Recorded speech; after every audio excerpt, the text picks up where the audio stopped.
ঠিক ওই সময় কিছু কিছু মানুষের মাথা গুলি এইভাবে ঝলমল ঝলমল করে থাকবে, আল্লাহ পাক নূরের টুপি পরায়া দেবে। সমস্ত লোকেরা তাকিয়ে তাকিয়ে দেখতে থাকবে আর বলতে থাকবে, ঘটনা তো কিছুই বুঝলাম না, ও তো আমাদের বাড়ির পাশে ছিল, আর দিন আনতো, দিন খাওয়া দাওয়া করতো এইভাবে।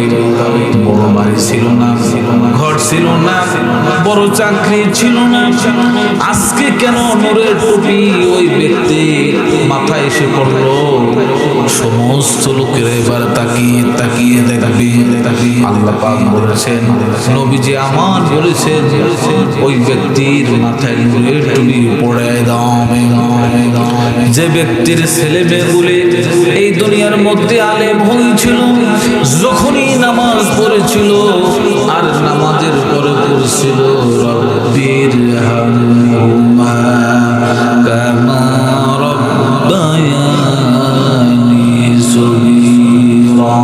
জানেন আপনারা সবাই পড়েন রব্বির হামহুমা কামা রাব্বায়ানি সগীরা। এই দোয়া করার সঙ্গে সঙ্গে আরে আল্লাহ রাব্বুল আলামিন বান্দার মা বাবাকে আল্লাহ মাফ করিয়া দেয়। আমার ভাইরা একটা